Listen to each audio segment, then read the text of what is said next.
लोगों की बात देखिए, सबका पक्ष हो गया है। आसिम वकार साहब, सीधे आपके पास आते हुए, क्यों, क्या हुई? क्योंकि बिहार के सीमांचल में सबसे अच्छी परफॉर्मेंस आप लोगों की 2020 की थी और अभी का जो रिजल्ट आया है, क्या बात कर रहे हैं? इस नाम कटने वालों में किशनगंज में 12%, कटिहार में 8%, अररिया में 8%, पूर्णिया में 12%। वो कैसे? तो इससे नुकसान होगा या जो हुआ वो सही हुआ? शर्म की बात, क्योंकि टॉप 10 जिलों में से सीमांचल का सिर्फ एक हिस्सा आता है जहां पर सबसे ज्यादा नाम कटे हैं। दो आते हैं, किशनगंज और पूर्णिया। सबसे पहली बात तो शुरू से एक बात की लड़ाई लड़ी जा रही है, हाँ, कि पूरे बिहार में ये जो वोटर लिस्ट की प्रक्रिया चल रही है, नाम काटने हटाने वाली, इसमें जो डॉक्यूमेंट चाहिए हैं उनमें आधार कार्ड नहीं है। शाबाश! सीमांचल में और पटना में आधार कार्ड मान्य है। आप लड़ाई समझिएगा। तो एक सरकारी डॉक्यूमेंट एक स्टेट के 1-2 जिलों में मान्य नहीं है और बाकी जिलों में मान्य है। ये भगवान क्या जुल्म है। तो मैंने जब पूछा चैनल्स पर तो मालूम पड़ा कि आप ही लोगों ने बताया कि साहब वो जहां पर 100 वोटर हैं सीमांचल में, वहां 120 कार्ड बने हुए हैं। बात तो सही है।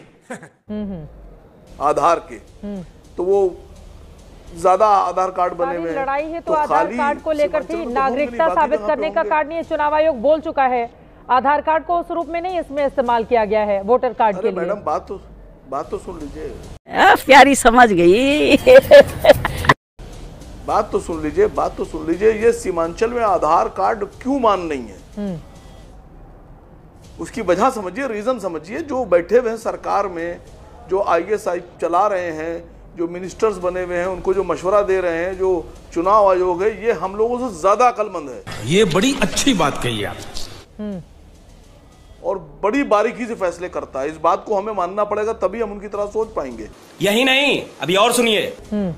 मसला यह है कि अगर सीमांचल में आधार कार्ड मान्य कर देंगे तो आधार कार्ड जब डाला जाएगा तो जिसका आधार कार्ड से वोटर कहीं और बना हुआ होगा, वो 2 वोटर जो होंगे वो अपने आप डिलीट हो जाएगा, एक जगह रहेगा।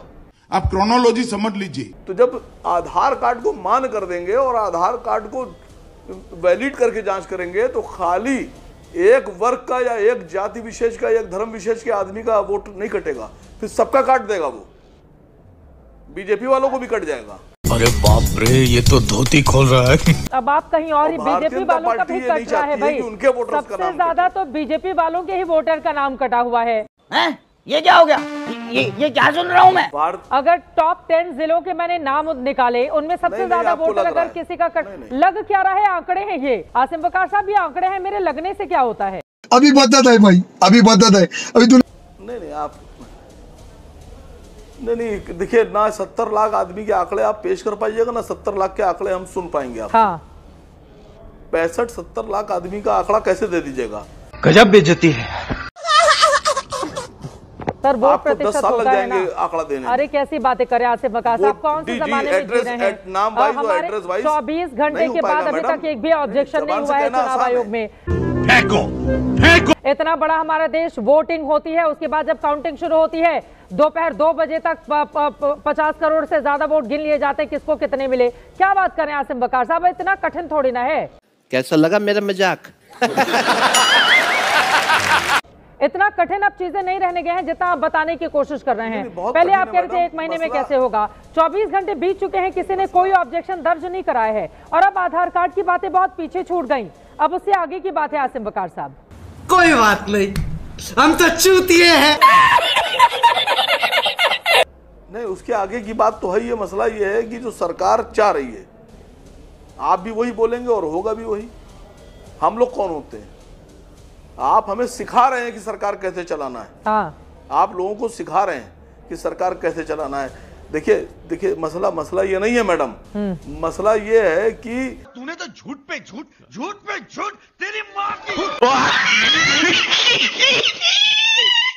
जहां पे आपत्तियां हो रही वहां भी सुनवाई नहीं हो रही है। आपत्ति तो छोड़िए, जहां FIR हो रही है और बीजेपी के लोग हैं वहां कार्रवाई नहीं हो रही है, और जहां बीजेपी के लोग नहीं है वहां बिना FIR के भी अरेस्ट किए जा रहे हैं, बिना FIR के जेल भेज दिए जाते हैं। कोर्ट जो है वो स्वयं संज्ञान ले लेती है अगर FIR नहीं है। और जहां पर बीजेपी के लोग हैं, आरएसएस के नाम आते हैं, वहां एफआईआर छोड़ दिए, सड़क पर प्रदर्शन करने के बाद भी कार्रवाई नहीं। What's happening? नंगा करके नहला रहा है। पूछा जा रहा है पूरब का, आप हमें लेकर जा रहे हैं पश्चिम। आसिम वकार साहब, मैं समझा नहीं रही हूँ, चुनाव आयोग ने जो जवाब दिया है उसके आधार पर आपका पक्ष रखने के लिए आपको बताया गया है। मैं समझाने के लिए नहीं बैठी हूँ, मैं तो बस बता रही हूँ कि मेरे पास जो लिस्ट है ये तो लेने के देने पड़ गए। उस लिस्ट में अब जैसे चुनावी रिजल्ट आते हैं, लिस्ट तुरंत आ जाती है कौन कितने वोट से जीत रहा है, किसको कहां पर कितने वोट मिले। उसी तरह से ये लिस्ट है कि कहां पर कितने फीसदी वोट कटे हैं या कितने लाख वोट कटे हैं। मेरे पास वो लिस्ट है, उसके आधार पर मैं आपसे सवाल कर रही हूं। लेकिन अगर हम करें तो करें क्या, बोले तो बोले क्या?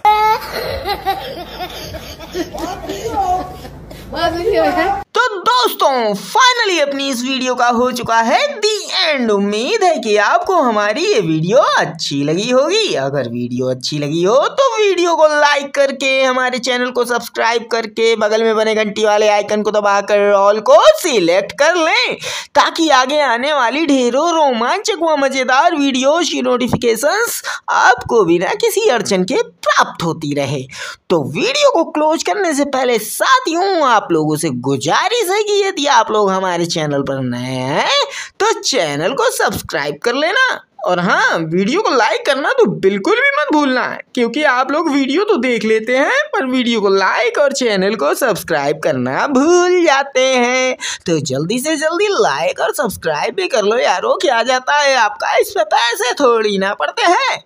तो साथियों अभी के लिए इतना ही, मिलूंगा नेक्स्ट वीडियो में। तब तक के खातिर स्वस्थ रहो, मस्त रहो और जहाँ भी रहो सबसे आगे और फर्स्ट रहो।